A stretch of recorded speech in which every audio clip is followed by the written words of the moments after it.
A'udzubillahi minasyaitonirrajim. Bismillahirrahmanirrahim.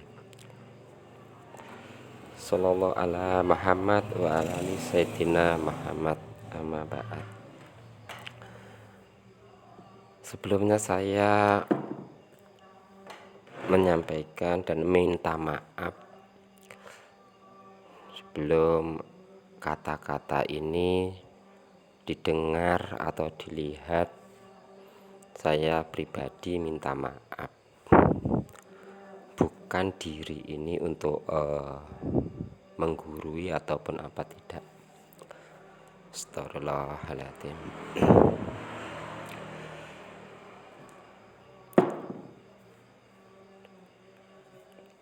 Di dalam kita bermakrifat mengenal Allah, terlebih dahulu kita kenal adab kepada Allah dan menyadari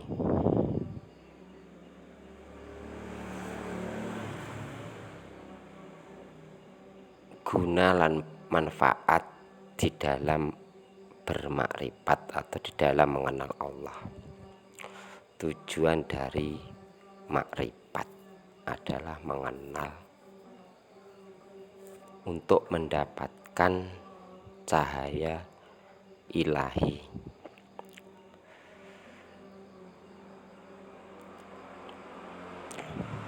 Tujuan bermakrifat, membahas tujuan bermakrifat sesungguhnya ialah untuk membuka hijab-hijab, penutup-penutup diri melalui jiwa. Karena yang menutupi mata rohani kita, mata batin kita, pandangan diri kita terhadap adanya Allah, itu adalah terbentur oleh tembok jiwa. Sebenarnya jiwa itu bukan dari tembok, tapi dari kabut yang menyelimuti jiwa, yaitu namanya hawa yang keluar dari dalam jiwa. Hawa itulah pekatnya malam pada jiwa, pekat, tebal dan pekat. Itu yang menghalangi kita kepada ilahi Rabbi. Bagaimana cara supaya Allah itu memberi rahmat, membukakan hijab-hijab, penutup-penutup yang ada di luar mata batin kita, yaitu dengan adanya jiwa-jiwa, adanya hawa jiwa untuk menggapai cahaya ilahi. Sebenarnya bukan dengan apa ataupun apa, yaitu melalui yang namanya kesadaran, menyadari bahwa diri kita ini terselimuti oleh yang namanya kabut hawa dari jiwa. Karena dari jiwa, dari hawa jiwa itu membentuk beberapa, ada 5, lebih singkatnya saja 5. Sebenarnya kalau pembahasan jiwa ada 7, tapi 5 saja biar mudah untuk dipahami. Insya Allah yang pertama itu jiwa lapisan amaro, kabut amaro. Yang kedua itu lawamah. Yang ketiga itu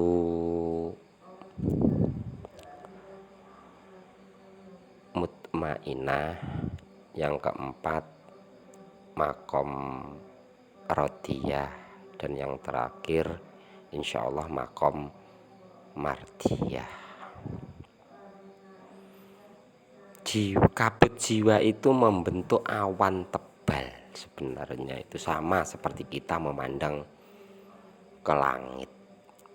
Adanya matahari dan sinar matahari, adanya cahaya dan energi panas. Karena sebenarnya kita kalau membahas matahari dan di dalam sampai cahayanya ke bumi sama, sebenarnya itu adalah diri kita, itu adalah medan kuantum antara matahari sampai ke cahayanya sampai ke bumi, itu medan kuantum. Dan diri kita ini sebenarnya juga medan kuantum. Kita ini medan kuantum, hidup di dalam medan kuantum. Kalau kita membahas jiwa, membahas diri yang jasad ini, yang jasmani, kita itu sebenarnya adalah biologi.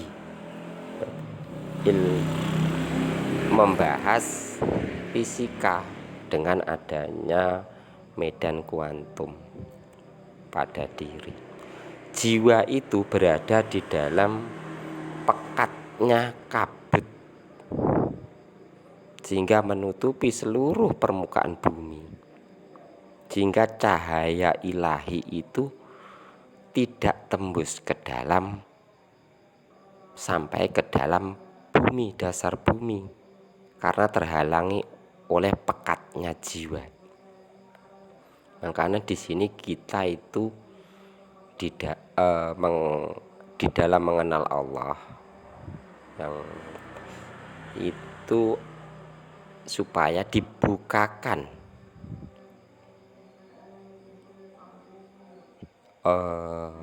mendung dari jiwa amaro, jiwa lamamah dan seterusnya.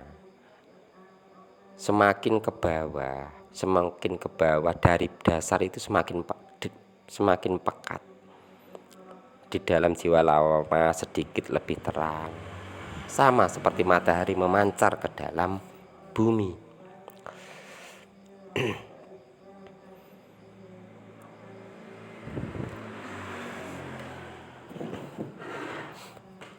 Setelah terbuka nanti akan kita baru menyaksikan mata batin setelah hijab-hijab ping jiwa, kesadaran jiwa.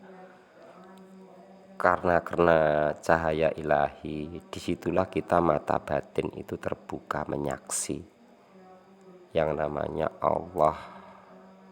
Pada mata batin tingkatan yang pertama itu adalah mengenal af'al. Setelah itu ada asma yang berbuat, sifat lan zat. Membahas tentang, balik lagi ke tentang jiwa. Yang perlu disadari di sini adalah adab kepada Allah sebelum kita berangkat melangkah ke jenjang itu adalah adab tata krama kepada Allah.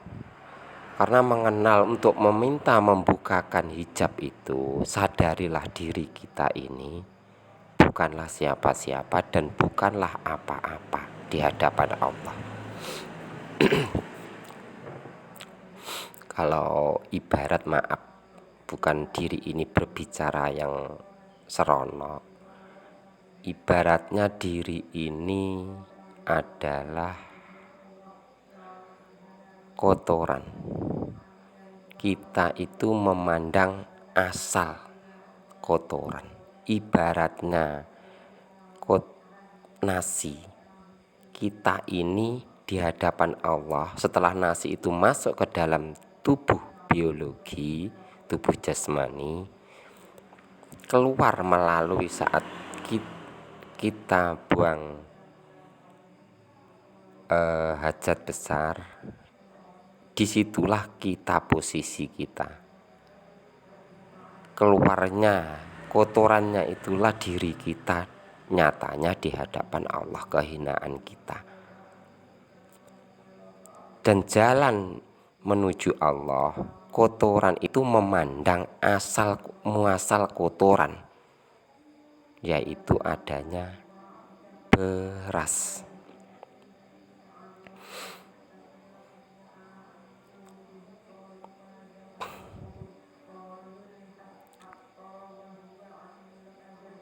Di sini bagaimana kotoran itu menyadari tentang beras, sebenarnya kan begitu toh secara teori.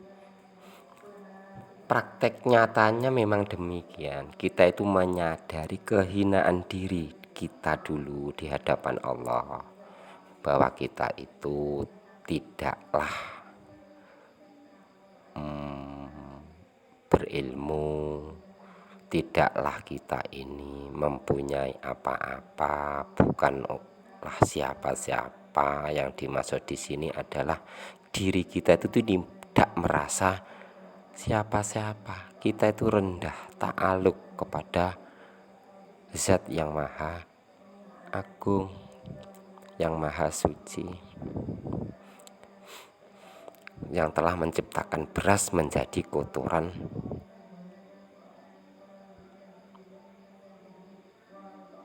Itu tadi. Di sini seharusnya yang kita lakukan dulu adalah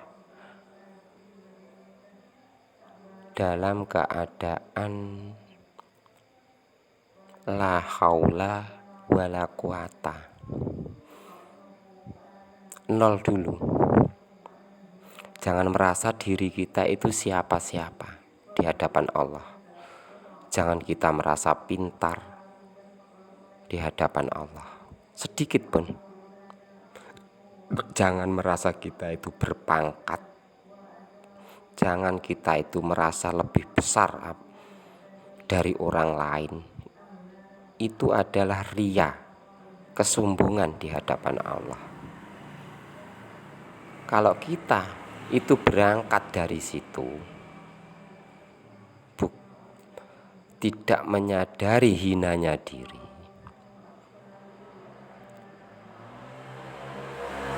karena itu adalah syahwat, hawa, dan di dalam hawa itu adalah adanya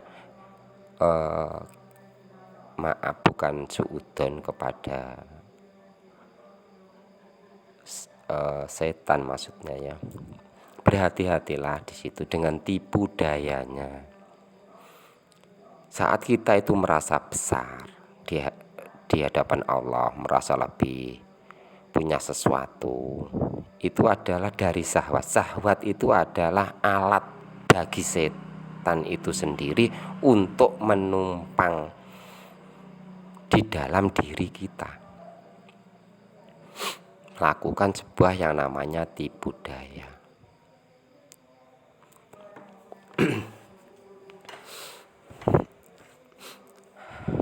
Baik, insya Allah dimulai tentang pembahasan jiwa yang pertama. Mudah-mudahan bisa bermanfaat bagi kita, bagi saya pribadi, bagi anak saya, dan keluarga saya. Amin ya Rabbal Alamin.